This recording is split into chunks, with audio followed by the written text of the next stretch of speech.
들으시고 예배 시작하겠습니다. 하나님, 오늘도 이 자리에 다 함께 나와 예배 드릴 수 있게 해주셔서 감사합니다. 하나님께 드리는 찬양 정성 다해 드릴 수 있도록 해주세요. 예수님 이름으로 기도드렸습니다. 아멘. 첫 번째 찬양은 예수 그 이름입니다.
두 번째 드릴 찬양은 아버지 당신의 마음이란 찬양인데요.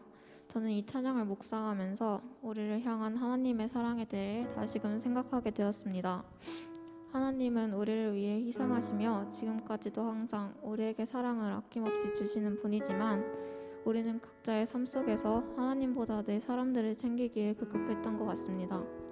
하나님은 언제나 내 곁에 있으실 거란 생각에 하나님의 뜻과 생각을 무시하며 잠깐의 시간에 말씀을 읽는 것, 찬양하는 것, 기도드리는 것들을 미루어 두고 나의 우선순위로 살아왔던 순간들을 반성하게 되었습니다. 이 시간 다 같이 찬양 드리시면서 하나님께 더 나아가는 우리가 될 수 있었으면 좋겠습니다.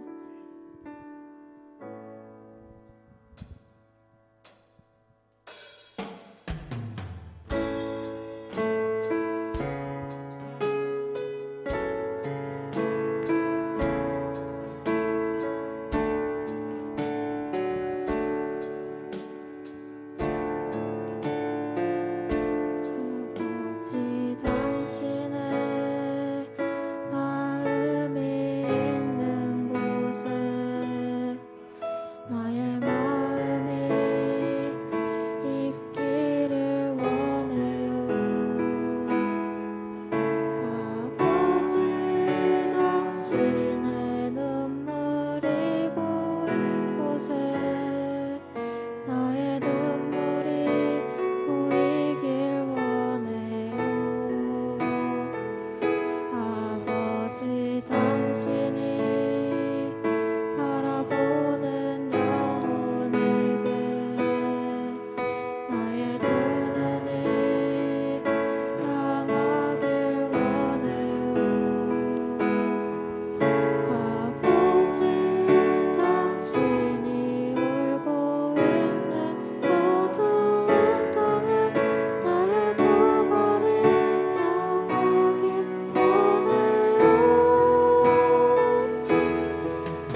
우리 모두 예배하는 자 되어 온전히 영과 진리로 주를 예배하자.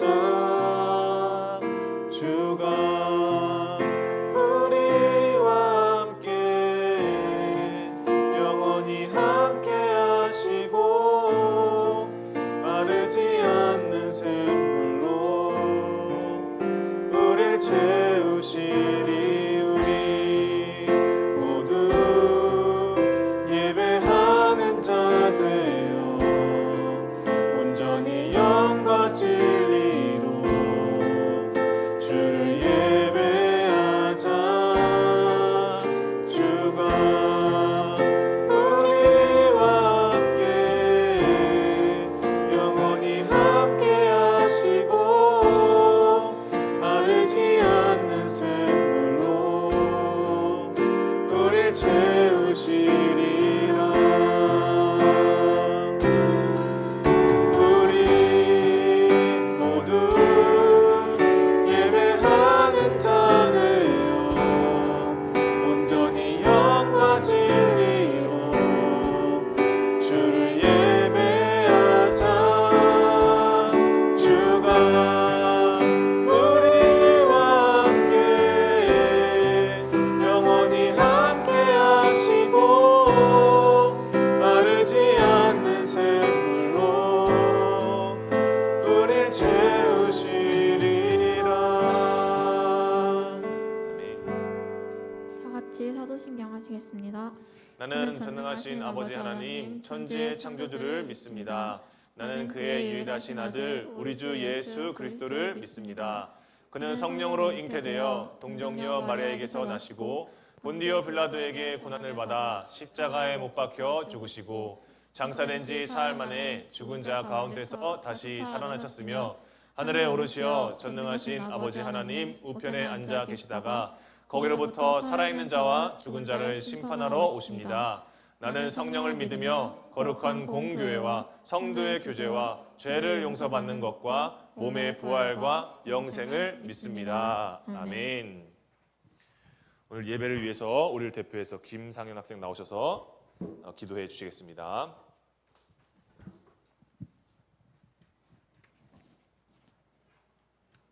하나님 아버지, 오늘 교회에 와서 예배드릴 수 있게 해주셔서 감사합니다.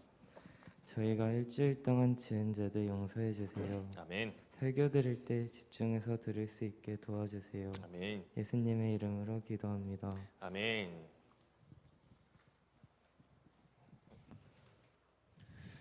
오늘 우리에게 주신 하나님 말씀 신명기 17장입니다. 아멘.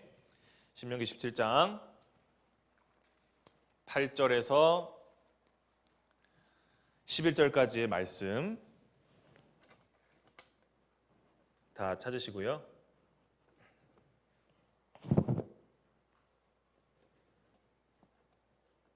신명기 17장 8절에서 11절까지의 말씀 전사님 가지고 있는 성경 275페이지에 있습니다. 신명기 17장 8절에서 11절까지의 말씀 한 절씩 읽고 마지막 11절은 한 목소리로 읽도록 하겠습니다. 내 성중에서 서로 피를 흘렸거나 다투었거나 구타하였거나 서로 간에 고소하여 내가 판결하기 어려운 일이 생기거든 너는 일어나 내 하나님 여호와께서 택하실 곳으로 올라가서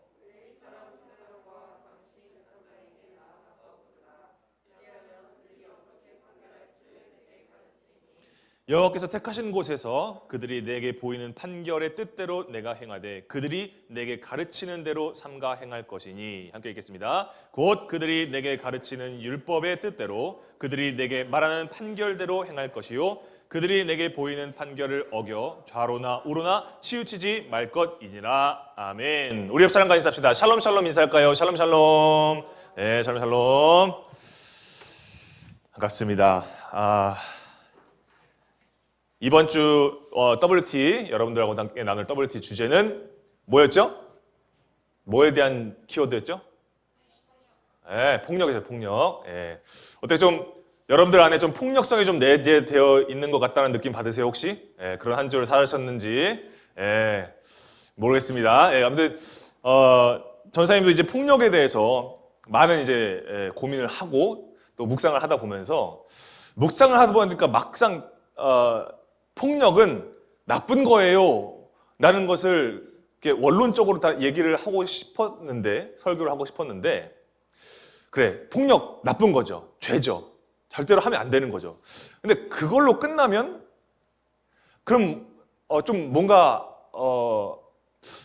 세상이 말하는 그 윤리적인 의미와 다를 바가 없다라는 느낌이 드는 거예요. 아, 이게 그냥 폭력 나쁜 거지, 세상에서 말하는 것처럼 폭력은 나쁜 거예요, 폭력하지 마세요. 아, 이게 과연 나의 전사님에게도 그렇게 크게 와닿지 않는 거예요. 그래서 고민하다가 오늘 말씀을 준비했는데, 폭력에는 여러분 뭐가 있죠? 여러분들이 동생과 또 형제 자매에게 했던 그런 것들 중에 폭력이 거의 한 7할 정도 있는 친구들 있을 것 같아요. 아니죠? 예, 좋습니다. 예. 예. 그 폭력이라는 게 물리적인 폭력만 있는 것이 아니라 또 뭐가 있죠? 예, 말로 하는 폭력이 있을 수 있고, 그죠? 정신적인 폭력을 하는 것도 있고, 그죠? 뭐 관계적인 것들로 해가지고 폭력을 하는 것도 있고, 경제적인 압박을 가해서 하는 것도 폭력이 될 수 있어요. 그래서 폭력은 어떤 사람들은 그래요. 폭력은 인류가 만들어낸 재난이다, 뭐 이렇게 얘기를 해요. 시대가 발전하면서 여러분 우리가 특히 이제 학교 안에서의 폭력들이 참 다양해지고 있잖아요. 그래서 오늘은 여러분하고 학교에서 일어나는 어떤 폭력에 대해서 좀 얘기를 나눌까 합니다. 전사님이 뉴스를 하나 봤어요. 연합뉴스에서 학교 폭력이 날이 가면 갈수록 점점점 진흥화되고 있고 학교 폭력의 연령이 조금씩 내려가고 있다라는 기사를 전사님이 한번 봤어요. 한 초등학생이 그 종아리뼈가 그 금이 가가지고 온 거예요. 그래서 그 학부모님께서 놀다가 다쳤겠거니 해서 이렇게 했는데 알고 보니까 얘가 폭력을 당해서 밀침을 당해가지고 이게 떨어져가지고 이렇게 딱 그 종아리에 금이 간 거죠. 그래서 주기적으로 폭행을 당한 거예요. 폭력, 학교에서, 초등학교에서 그걸 학교 폭력을 주기적으로 당한 거예요. 전문가가 얘기를 하는 게 뭐냐면요, 뭐라고 얘기하냐면 아직 그 성격이 아직 만들어지고 있는 과정이고 뇌의 발달이 아직 이루어지고 있는 상황에서 사회 생활이 시작되는 게 초등학생의 그건데, 거기 어떻게 이 아이가 학교 폭력을 행위를 저지를 수 있었을까? 이런 시기인데 어떻게 이 학교 폭력을 저지를 수 있었을까를 고민해 봤을 때 그 가해자 측의 부모님의 말씀을 통해서 좀 알 수 있죠. 뭐 폭행은 없었다, 뭐 잘 지냈다 이렇게 얘기를 했다. 나는 그 부모님의 그 발언을, 그 변호하는, 두둔하는 그 말을 통해서 아, 이 아이가 어디서 이런 폭력을 행사하게 되었을까를 우리가 좀 생각을 해볼 수가 있죠. 요즘은요, 여러분 학교에서 직접적으로 안 괴롭히죠. 그죠? 직접적으로 때리거나 이렇게 하는 거는 정말 많이 없어요. 우리가 뭐 인터넷이 발달하면서 언론을 많이 타서 그렇지 직접적으로 막 이렇게 물리적으로 하는 거는 물론 있지만 그것보다 더 많은 건 뭐냐면 이제 학교 일과가 끝난 뒤에 일어나는 폭력들. 뭐 소위 왜 카톡방이라고 하잖아요. 카톡방. 그러니까 이제 단톡방에 초대해가지고 막 욕설 다 한 다음에 나가도 다시 초대하고 나가도 또 다시 초대하고 완전 테러죠, 테러. 그걸 이제 뭐 SNS로도 막 다 해가지고 또 하고 그런 걸 이제 보면서 이제는 전사님이 학교 시절에는 그냥 뭐 선배들한테 불려가서 맞고 뭐 그냥 그렇게 하는 거였는데 이제는 그게 아닌 거야. 학교에서의 일과가 끝난 이후에 일상 속에까지 녹아든 거예요. 폭력이. 학교 폭력이. 이런 것들 보면서 정말 그야말로 우리가 지금 폭력의 시대를 살아가고 있다. 이 생각을 전사님이 했어요. 여러분 전사님이 사역하면서도요. 교회 안에서 여러 그런 걸 봤어요. 교회 안에서도요. 여러분들은 아니죠. 여러분들 아니고 전사님이 사역하던 그 중고등부 아이들 중에서도 학교 폭력을 당하는 친구가 있는 반면에 학교 폭력을 주도하는 친구가 있었어요. 그래서 믿지 않는 그 가정에서 교회 사무실로 쳐들어와가지고 막 무슨 낯짝으로 교회 다니냐 그랬던 그런 걸 이제 본 적도 있고, 그런 걸 보면서 전사님이 이 현상들을 어떻게 좀 봐야 될까.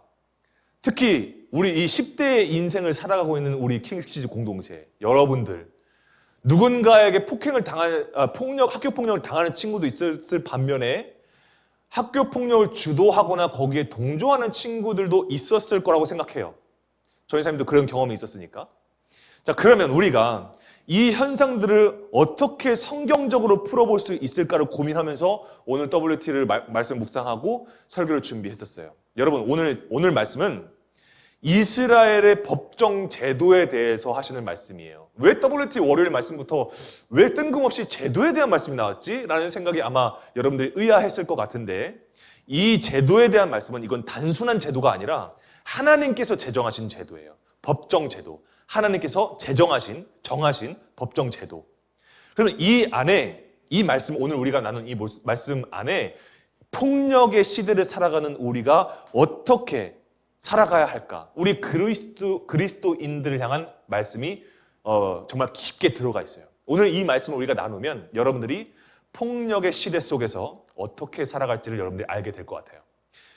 여러분, 오늘 말씀 보니까요, 성중에서 서로 피를 흘렸거나 다투었거나 구타였거나 서로 간에 고소하여 내가 판결하기 어려운 일이 일어날 때에 어떻게 하라는 것을 우리에게 말씀해주고 있죠. 그런데 여기에 서로라는 말이 들어가요. 원어를 보면요, 이 말씀 사이사이 다투하고 구타하고 피 흘리는 이 사이사이마다 뭐가 들어가냐면 이 서로가 들어가요, 사실. 그러니까 피와 피 사이에, 다툼과 다툼 사이에, 구타와 구타 사이에, 이렇게 마치 뭔가 이 사람과 내가 서로 대치하고 있는 것처럼, 뭔가 이 A와 B가 서로 대치하고 있는 것처럼 이 글이 구조가 이렇게 딱 되어 있어요. 그러니까 이걸 통해서 우리에게 말씀하시는 게 뭐냐면, 전사님과 진우의 생각이 서로 대치할 수 있다는 거예요. 같은 피를 보고도 진우가 생각하는 살인과 전사님이 생각하는 살인의 기준이 다를 수 있고, 진우가 생각하는 폭력과 전사님이 생각하는 폭력이 다를 수 있다는 거예요. 그럴 때 어떻게 해야 되느냐, 이걸 말씀하고 있는 거죠. 그럴 때 정말 판결이 되지 않는 그 부분들이 있을 때 어떻게 해야 되느냐. 보니까요, 우리가 이 폭력의 상황을 마주했을 때 우리가 우리의 판단과 우리의 기준에 의해서 가해자와 피해자가 나누게 되어진다는 거예요. 그럼 그게 과연 올바른 것이냐라는 것이 서로 충돌한다는 거예요. 그럼 그때 어떻게 해야 되느냐. 그런데 하나님께서 그런 상황이 올 때 어떻게 하라고 말씀하시냐면, 일어나 내 하나님 여호와께서 택하실 곳으로 올라가라고 말씀하세요. 여러분, 일어나서 올라가라는 것은 뭐냐면, 내가 지금 당하고 있는, 우리가 지금 대치하고 있는 해결되지 않는 문제에 대해서 이 문제를 가지고 가라는 거예요. 어디로? 내 하나님 여호와께서 택하실 곳. 여러분, 이스라엘 공동체에서 여호와 하나님께서 택하실 곳이 어딜까요? 어딜까요? 여러분, 우리가 힌트를 한번 드릴게요. 여러분, 그 옛날 출애굽 당시에 하나님께서 이스라엘 백성들을 딱 이렇게 출애굽하신 다음에 어떻게 하시냐면, 이 12지파들을 이렇게 세 지파씩 묶어서 동서남북으로 위치를 시키세요. 그리고 그 가운데에 성막을 위치시키죠. 그 가운데에. 여러분, 그러니까 광야 세갈 때부터 솔로몬이 성전을 지으는 그 완공하기까지 이스라엘 온 백성이 예배드리는 거룩한 처소가 성막이었단 말이에요. 그러면 여호와께서 택하실 곳은 어디냐? 바로 여기 성막이에요. 성막.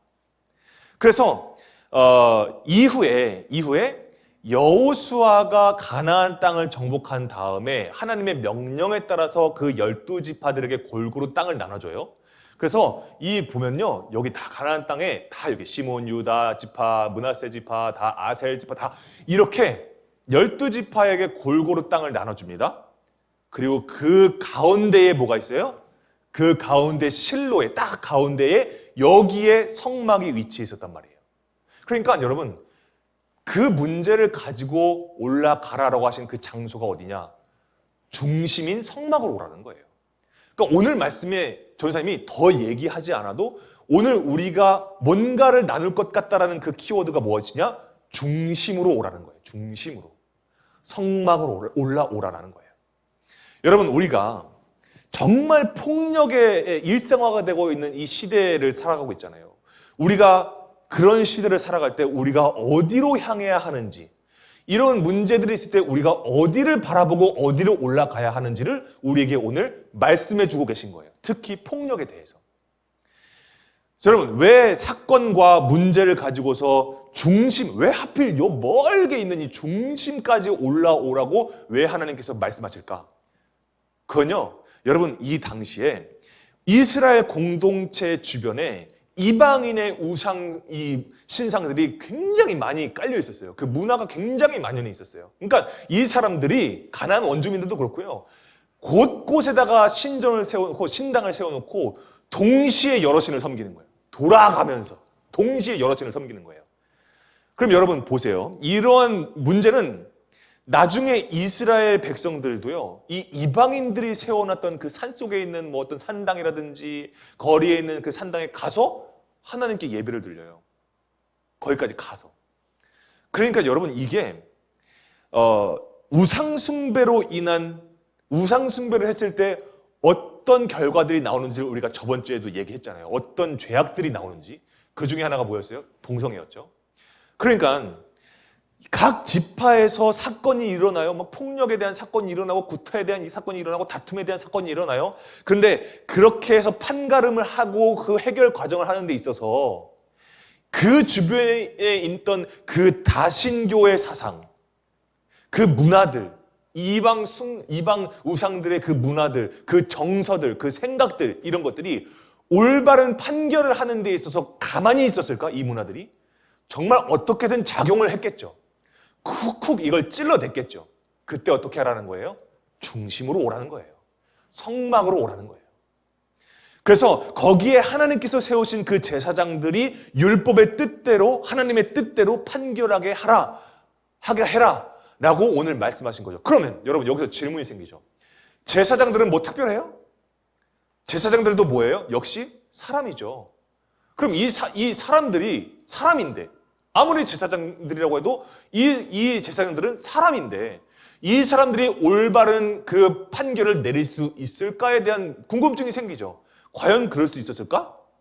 라고 생각한다면 당연히 그렇다라고 전생님 답할 수 있어요. 네, 당연히요.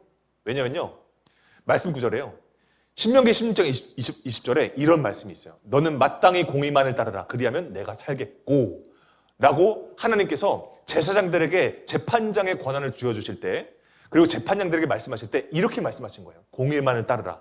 그리하면 네가 산다.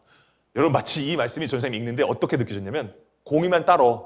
그러면 살려는 드릴게. 약간 그런 느낌으로 받아들였어요. 그러니까 그만큼 하나님의 공의에 따라서 철저하게 판결을 내리게끔 재판장을 세우셨다는 거예요. 하나님께서. 자, 그러면 여러분, 그래서 10장 11절 말씀을 봤을 때 여호와께서 택하신 곳, 아까 어디라고 그랬죠? 여호와께서 택하신 곳, 성막이라고 했죠. 성막에서 그들이 내게 보이는 판결의 뜻, 가르치는 대로, 율법의 뜻대로 판결하는 것을 우리가 받는다라고 말씀을 하시는 거죠. 그러면 하나님께로부터 받는 것들을 이 사람들을 통해서 너가 어떻게 이 문제들을 바라봐야 하는지를 알려주신다라는 거예요. 그렇게 말씀을 하시는 거예요. 그런데 하나님께서 이 말씀을 통해서 무엇을 전사님에게 묵상하게 하셨냐면요, 3가지였어요. 첫 번째 뭐냐면, 따라해봅시다. 가르치는 대로 행함. 네, 가르치는 대로 행함. 두 번째,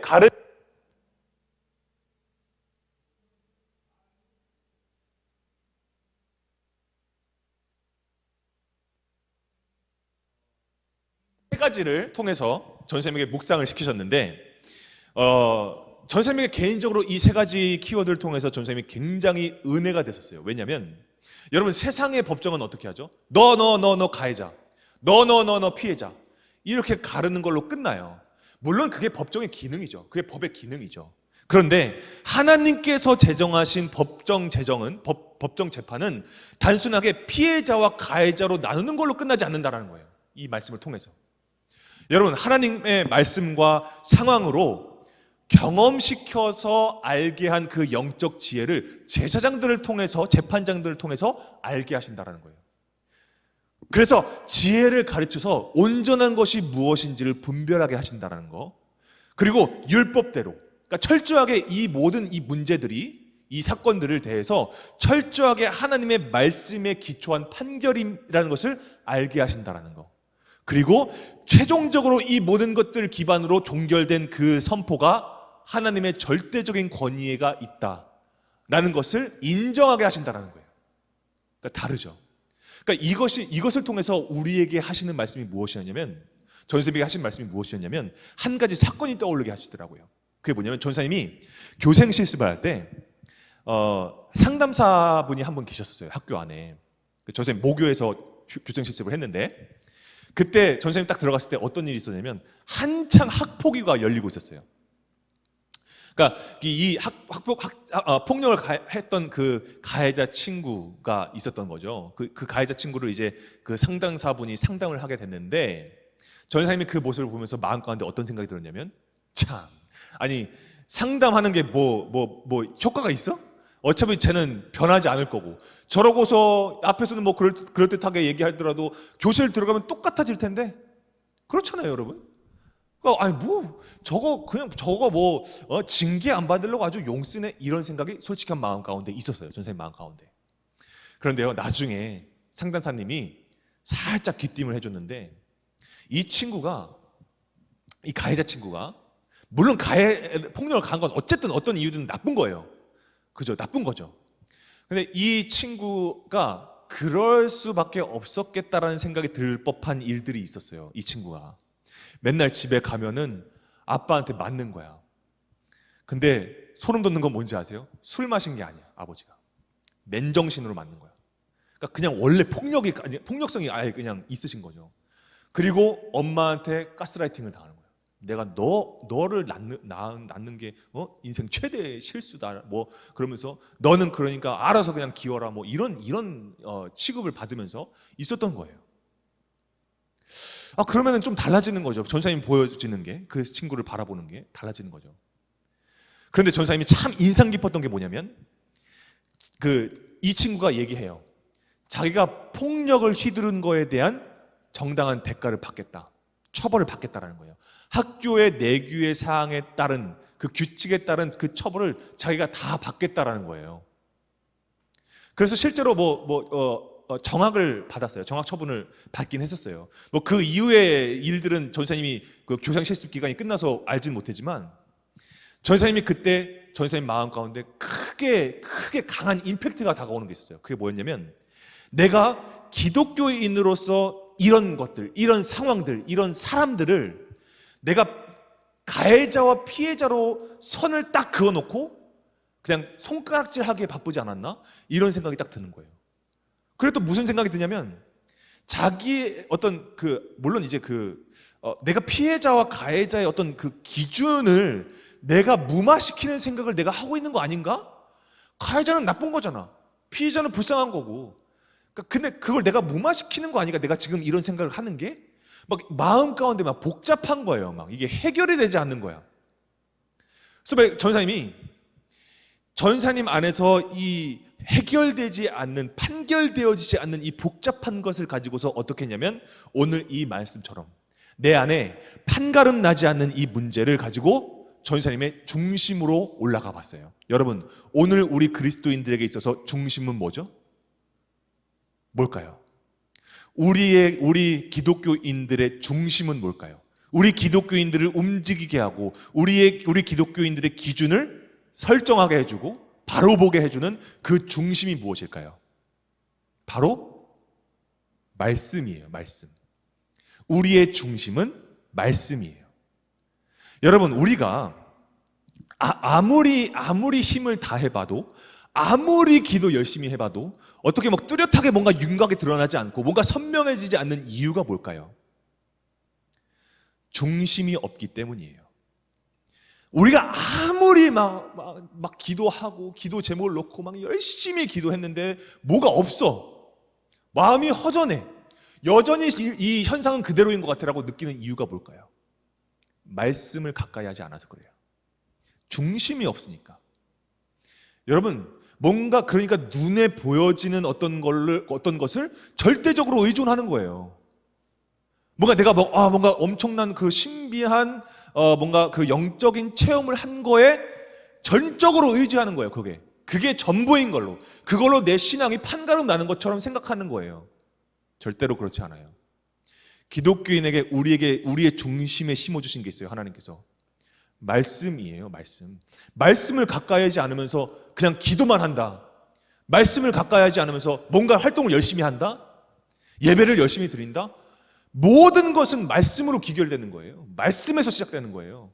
말씀을 알아야 내가 어떠한 주제를 가지고 어떠한 방향을 가지고 기도할 것이냐, 방향성이 잡히는 거예요. 삶의 시선이 잡히는 것이고. 그러니까 여러분, 우리가 말씀이 없는, 우리 중심이 없는 삶을 살면요, 세상과 다를 바가 뭡니까? 그러니까 전사님이 정말 이 어려운 문제를 가지고, 이 고민을 가지고 그리스도인의 중심, 그 말씀으로 올라가 보니까 전사님의 말씀에 눈에 딱 보여지는 게 있어요. 딱 보여지는 장면이 있더라고요. 보여주시는 게 있어요. 참 신기해요. 말씀은. 그게 뭐냐면 마태복음 21장이에요. 여러분, 마태복음 21장에 어떤 내용이냐면요, 예수님께서 이제 예루살렘 성으로 입성하시는 장면이에요. 그러니까 이 장면은 예수님께서 이제 공생애, 이 땅에서의 삶의 이제 마지막 일주일의 여정을 앞둔 그 시작점이에요. 그럼 뭐예요? 이제 예수님께서 예루살렘에 들어가시면 십자가의 길을 가신다는 거죠. 그 시작점이 오늘 마태복음 21장 말씀이거든요. 근데 여러분, 이 당시에 예루살렘이 어땠어요? 여러분들 많이 들어봐서 아실 거예요. 이 당시에 예루살렘의 상황이 어땠어요? 서로 그냥 네가 가해자니 네가 피해자니 서로 선을 그어서, 너는 종교적으로 부정한 자다, 너는 살인자다, 너는 죄인이다, 이방인은 천한 자다, 여자는 천하다, 서로 그냥 선을 그어가면서 병이 걸린 건 하나님의 저주다, 자기들의 기준으로 사람과 사람 사이에 선을 그어놓고 막 교만과 과시와 타락과 폭력으로 그어진 선으로 얼룩덜룩대져 있던 그 상황이 예루살렘의 영적 상황이었어요. 그런데 예수님께서 그 예루살렘으로 들어가시는 거죠. 들어가셔서 어디로 향하시냐면, 들어가셔서 가장 첫 번째로 하신 게 뭐냐면 그 예루살렘의 중심으로 가신 거죠. 여러분, 아까 전에 이스라엘 백성들의 중심이 성막이라고 했죠. 예루살렘의 중심이 뭐일까요? 솔로몬이 지은 거, 성전이죠. 예수님께서 그 중심으로 가시는 거예요. 가니까 어떻게 되어 있어요? 상황이 아주 그냥 막 난장판이 되어 있는 거예요. 그냥 막 장사치들이 그냥 비둘기 팔고 막 번제물 팔겠다고 막 거기에 앉아가지고 돈 팔고, 그게 이제 그 성전에 밖에서 파는 것보다 80배는 더 비싼 거야. 그럼 왜 그러겠어요? 왜 그러겠어? 그거 팔면 거기에 몇 퍼센트는 인센티브로 누구한테 들어가는 거예요? 제사장의 뒷주머니에 들어가는 거야. 아주 그냥 엉망진창이 돼버리는 거야. 그냥 거기에 이스라엘의 중심이 썩어 빠져버린 거예요. 예루살렘의 중심, 성전이 부패해버린 거예요. 그래서 예수님께서 어떻게 하세요? 성전을 정화시키시죠. 나의 집은 기도하는 집이다 라고 하면서 다 내쫓으시죠. 그리고 나서 십자가에 오르세요.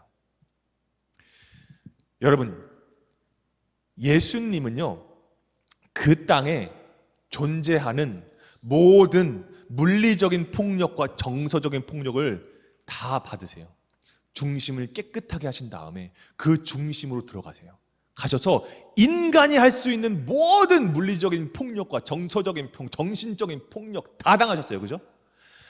그 뼈채찍에 살점이 뜯겨나가지고 막 갈비뼈가 드러나 보이고, 그리고 그걸로 모자라가지고 막 사람들한테 온갖 모욕과 침뱉음 당하고 사회적으로 외면당하신 거예요. 매장당하셨어요. 그래서 여러분, 십자가는요, 인간이라는 존재가 할 수 있는 모든 폭력의 집합체예요. 공포의 상징이라고요. 그 당시에도 십자가를 보면 사람들이 오금이 저릴 정도로 벌벌벌 떨었어요. 십자가는 공포의 상징이었어요. 그런데 여러분, 어떻게 그 공포와 폭력의 상징이 사랑의 상징으로 바뀌게 되었을까? 어떻게 이 교회의 꼭대기에 그 상징물로 십자가가 딱 자리 잡을 수 있었을까? 그것은요, 예수님께서 그 무수한 폭력을 다 받으시고 우리에게 딱 한 가지만 돌려주셨기 때문이에요. 모든 폭력의 중심으로 들어가셔서 폭력을 다 당하신 다음에 우리에게 딱 한 가지만 돌려주셨어요. 그게 뭐냐? 사랑이에요. 사랑. 여러분, 골로새서 2장 14절 말씀이 있어요. 우리 찬양을 한번 합시다. 우리 골로새서 2장 14절 말씀이 있는데요, 여기에 뭐가 있냐면 우리를 거스르고 불리하게 만드는 법조문으로 쓴 증서를 지우시고 제하여 버리사 십자가에 못 박으셨다라는 말씀이 기록되어 있죠. 다 지우시는 거예요. 그렇게 너는 가해자고, 너는 살인자고, 너는 범죄자고, 너는 폭력자고, 다 그렇게 선을 그어놨던 것들을 예수님께서 그 십자가의 사랑으로 다 지우시는 거예요. 여러분, 그러니까 사도 바울이 얘기하잖아요. 사도 바울이 스데반 집사를 죽이고 예수님 믿는 사람들 다 돌로 쳐 죽이는 데에 중심 역할을 하던 사람이었잖아요. 주동자였고 선동자였잖아요. 바울이요. 그러니까 그 바울이 예수님 만나고서 뭐라고 얘기하냐면 내가 그리스도와 함께 십자가에 못 박혔다고 얘기하는 거예요. 그러니까 내가 사는 것이 아니라 내 안에 예수 그리스도가 사는 것이라고 얘기하는 거예요. 그래서 십자가에 못 박히는 것을, 그 모든 폭력의 그 선들을 예수님께서 다 지우시고 도말하시고 지우시고 십자가에 못 박으신 걸 경험하니까요. 여러분, 예수님은요 십자가를 들고 여기저기 폭력과 죄의 선으로 그어져 있었던 그 서로를 올가매고 서로를 분리하게 하는 그 중심으로 들어가셨어요. 그리고 공포와 폭력의 상징이었던 십자가로 모든 선들을 다 지우세요. 그리고 말씀이신 예수님은 오늘 그 사랑을 가지고 우리의 중심으로 오셨단 말이죠. 요한복음 1장 14장에 얘기 있잖아요. 말씀이 육신이 되어서 우리 가운데 거하셨다고요. 예수님 말씀이죠. 오늘 우리 크리스찬 안에 중심은 뭡니까? 말씀이죠. 말씀은 곧 사랑인 거예요. 그럼 여러분, 이 말씀의 중심에 있는 사람이 일상생활을 살아가면서 폭력에 노출되었을 때, 폭력의 현장 가운데 있을 때 그것을 어떻게 바라볼까요? 혹시나 내가 그 폭력을 주도하진 않았나? 자신을 돌아볼 수밖에 없게 만드는 거예요. 그 사랑, 그 말씀이 내 안에 있기 때문에, 내 중심이 되었기 때문에 단순하게 그냥 가해자와 폭력자, 가해자와 피해자로만 나누지 않는다라는 거예요. 그래서 내가 그 폭력을 주도한 사람에 대해서, 정말 폭력을 받고 있는 사람에 대해서는 내가 가슴 아파하고 그들과 함께 하면서, 누군가 폭력을 주도하고 있다면 중재하고, 이 친구가 폭력을 휘두를 수밖에 없었던 그 연약함이 무엇일까를 고민하게 하고, 그리고 내 연약함은 무엇일까 묵상하게 된다는 거예요. 그리스도인은요 여러분, 선을 긋는 사람들이 아니에요. 그리스도인은 예수님께서 십자가로 죄로 구워진 선들을 다 지우셨던 것처럼 우리는 너와 나 사이의 선을 지우는 그리스도인들이에요. 여러분, 그래서 오늘 우리가 참 말씀을 우리가 붙잡고 우리가 삶으로, 우리가 세상으로 돌아갔을 때, 여러분, 학교 교실에서 또 누군가는 폭력을 가해하겠죠. 주도하겠죠. 첫 번째로는 여러분 그럴 때 여러분들의 중심을 살펴보세요. 여러분들의 중심 가운데 온갖 장사친들과 사기꾼들로 얼룩되어 있지 않는가? 여러분들의 중심이 너는 그렇게 당해도 너는 그런 꼴 당해도 라고 손가락질하고 있지 않은지, 그렇게 선을 그으면서 내 마음의 중심이 얼룩져 있지 않은지를 우리는 봐야 돼요. 단순하게 폭력을 저질렀고 폭력을 당했고 그런 이분법적으로 나눈 것은 우리 그리스도인들의 모습이 아니에요. 철저하게 당연히 물론 분리를 해야겠죠. 구별해야겠죠. 하지만 여러분들도 한번 일주일 삶을 보세요. 여러분들이 폭력을 가했을 때 여러분들의 안에 있던 연약함이 발동되어 가서 그렇게 폭력성이 드러나게 되는 걸로 여러분들도 보여지게 될 때가 있잖아요. 여러분들 안에도 여러분들의 심정 가운데도 폭력성이 내재되어 있잖아요. 그걸 어떻게 컨트롤하세요?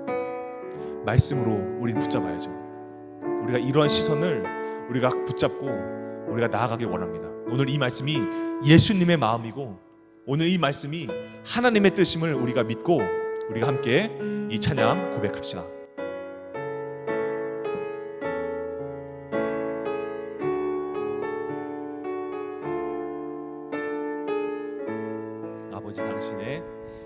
아버지 당신의 마음이 있는 곳에 나의 마음이 있기를 원해요.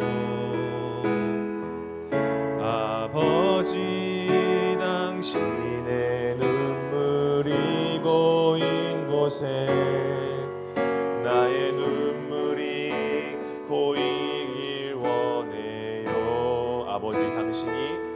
아버지 당신이 바라보는 영혼에게 나의 두 눈이 향하길 원해요.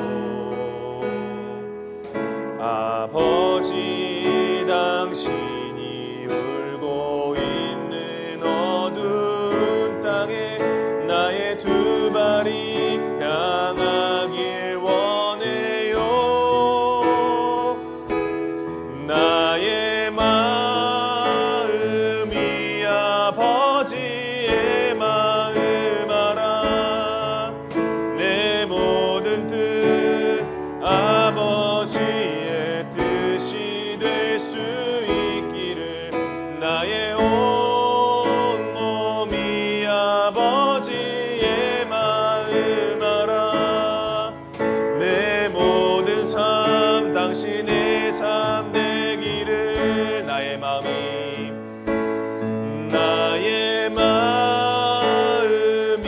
아버지의 마음 알아.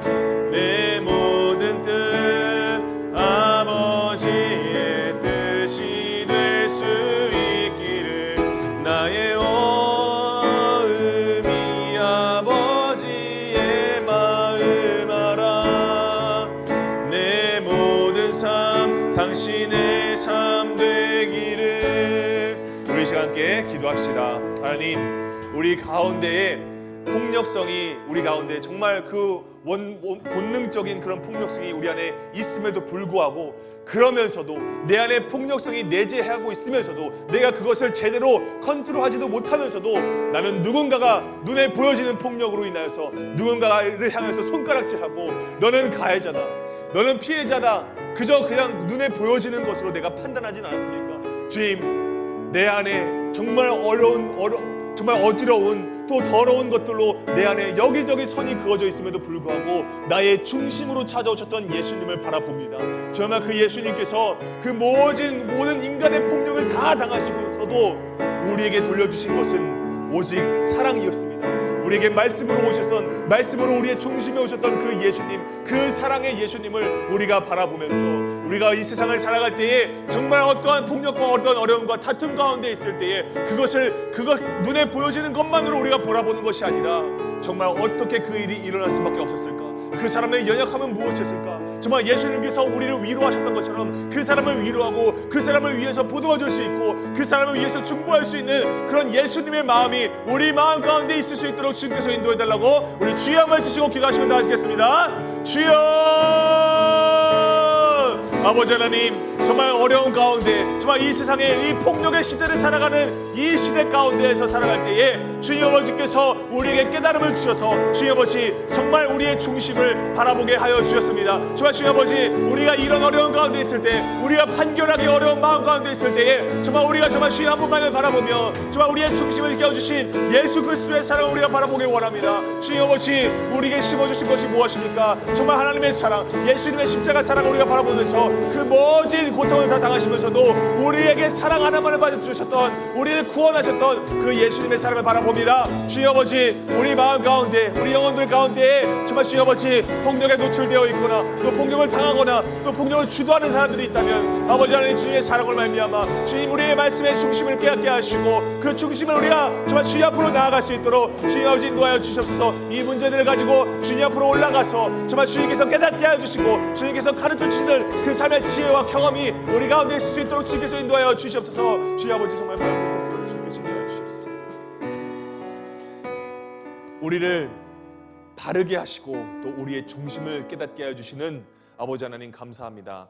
오늘 우리에게 귀한 말씀을 통하여서 이 폭력에 대하여서 이 폭력의 시대를 살아가는 우리가 그리스도인으로서 어떠한 마음가짐과 또 어떠한 시선을 가져야 하는지를 우리에게 알게 하셨습니다. 주님 아버지, 우리가 단순하게 정말 피해자와 가해자로 나누는 것, 그것으로 우리가 끝나는 것이 아니라 오늘 그 중심으로 올라오라라고 하셨던 그 하나님께서 정말 가르쳐 주시고 그 삶의 지혜와 또 경험들로 우리에게 말씀하여 주시고 정말 말씀에 기반하여서 이 모든 것들을 정말 생각할 수 있게 하여 주시고 그 모든 판단이 정말 하나님께서 주시는 절대적인 권위임을, 이 말씀임을 우리가 바라보게 하여 주셨습니다. 그것으로 우리가 힘입어서 정말 우리가 단순하게 이분법적으로 나누는 것이 아니라 정말 이 모든 것들을 하나님의 시선으로 바라볼 수 있는 시선을 우리에게 허락하여 주사오니 오늘 우리가 그 눈을 갖기를 원합니다. 오늘 우리가 그 마음을 갖기를 원합니다. 우리 가운데에 우리 또한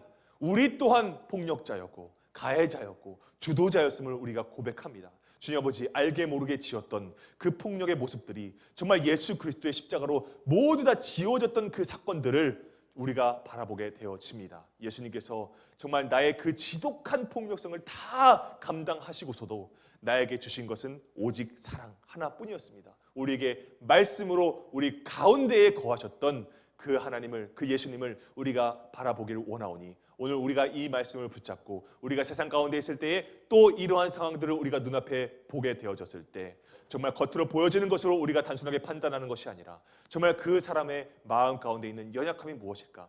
정말 나의 이 연약함을 사랑으로 감싸 안아주셨고 그 모든 것들을 도말하여서 십자가에 못 박으셨던 그 예수님의 사랑을 저 사람도 느낄 수 있으면 좋겠다라는 그 중보하는 마음이 정말 우리 킹스키즈 공동체 한 사람 한 사람 마음 가운데 있을 수 있도록 주님께서 인도하여 주시옵소서. 가정 가운데서, 친구와의 관계 가운데서, 여러 공동체의 무리 가운데 있을 때, 거기 가운데 속해 있을 때, 그래서 우리가 그 중심을 바라보게 하시고 그 중심으로 우리가 서로와 서로, 너와 나 사이에 선을 지을 수 있는 그런 그리스도인으로 거듭날 수 있도록 주님께서 인도하여 주시옵소서. 감사드리며 예수님의 이름으로 기도드립니다. 아멘. 우리 옆 사람과 인사합시다. 샬롬 샬롬 인사합시다. 샬롬 샬롬.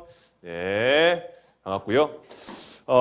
광고가 있습니다. 중요한 광고가 있습니다. 우리 여러분 다음 주 23일은 여러분들이 일정을 다 깔끔하게 비워 두셔야 됩니다. 우리가 이제 바깥으로 나가서 이제 야외 활동을 이제 하려고 합니다. 그래서 여러분 우리가 이제 그 서울의 끝자락에 있는 정말 끝자락에 있어요. 딱 그 한 발자국 넘어가면 이제 경기도 부천이거든요. 그래서 여러분들 이제 그 오류동 그 서울의 끝자락에 가서 정말 이제 선생님들하고 전 선생님하고 이제 거기를 이제 답사를 가는데 야 거의 뭐 약간 그 서울 같지 않고 약간 그냥 약간 시골 같은 편안함 그런 마음이 있었어요. 그래서 여러분들 마음 편하게 오시면 좋을 것 같고요. 가서 성서박물관 가서 큐레이팅하고 듣고 그리고 이제 준비한 프로그램을 딱 한 다음에 이제 그 공원으로 가서 시로 드리는 예배, 그 시 쓰는 거까지 하고 나면 이제 한 3시, 4시 될 것 같아요. 그래서 여러분 우리가 11시에 예배 드리잖아요. 그래서 다음 주는 우리 찬양팀도 잘 들으세요.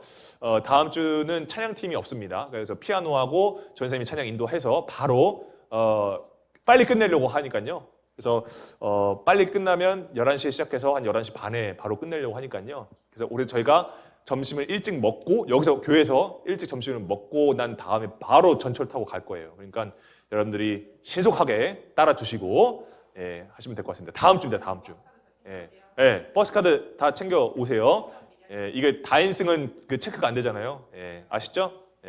그러니까 다 챙겨 오시고 그렇게 하시면 재밌는 시간 보낼 수 있을 것 같습니다. 주중에 한 번 더 광고를 해드릴게요. 이제 밖으로 나간다는 거, 나들이 간다는 거. 네, 하면 될 것 같고요. 네, 저희가 이제 학생의 이제 저기 복도를 이제 다시 데코를 할 거예요. 가을 분위기, 늦가을 분위기 나게 이렇게 데코를 할 건데, 저번에 이제 우리 뭐 은비가 와서 도와주고 뭐 이렇게 도와주고 했었는데, 혹시나 여러분 중에 시간 여유가 되면은 토요일 날 할 건데, 마지막 주 토요일 날 할 건데, 여러분들 만약에 혹시 시간이 되는 친구들 있으면 오시고, 네, 다 고개 쓰고 계시죠? 예. 자, 시간이 되시는 친구들 있으면 이렇게 와서 해주시면 좋을 것 같아요. 간단합니다. 선생님들하고 선생님들하고 그렇게 그냥 그냥 고생하면서 이제 위에를 다 베이스를 다 해놨으니까 꽂기만 하면 돼요. 꽂기만. 그래서 아주 쉽습니다. 그래서 같이 꾸미면 좋을 것 같고요. 뒤에 이제 그 메리 크리스마스도 이제 좀 바꿀게요. 그렇게 해서 조금 새 단장을 좀 해보도록 이렇게 하겠습니다. 여러분들이 그 시 적으신 거는 이제 저 복도에 복도에 또 예쁘게 전시가 되니까요. 시상을 잘 이렇게 고민해 오시고 그러면 될 것 같습니다. 특별한 광고는 없고요.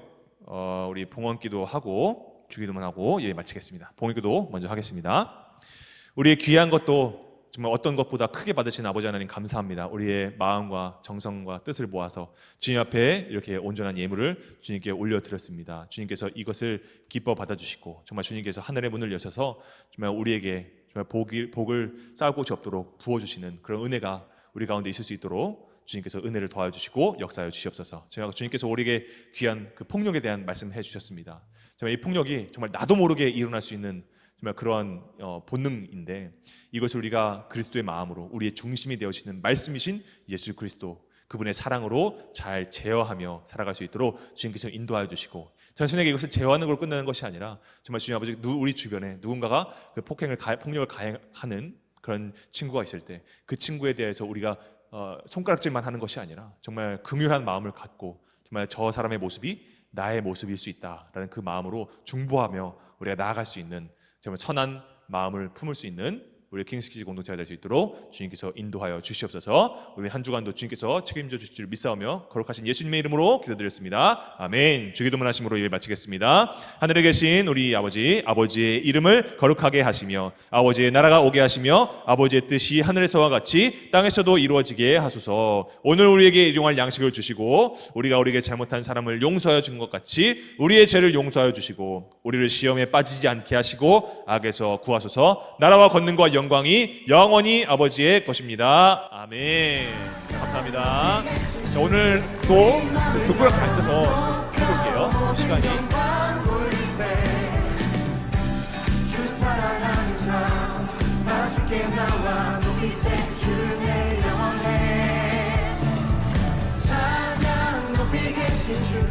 우리 마음을 열어 높여 모든 영광 돌리세. 주 사랑하는 자 다 주께 나와 높이세. 주의 영원해. 주 나와 함께 하시니 부족한 몸에 그가 나를 이끄시니 주 따르네. 의의 거리로 날 인도하네. 내 영혼 노래해. 어둠에 걸어갈 때에 나 노래하네. 주 나와 함께 하시니 나 두려움 없네. 주의 선함과 인자하심이 평생 날 따르리.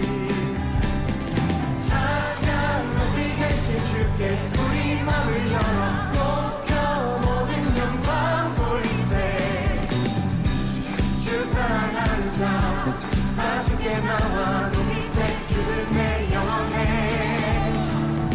찬양 높이 계신 주께 우리 마음을 열어 높여 모든 영광 돌리세. 주 사랑하는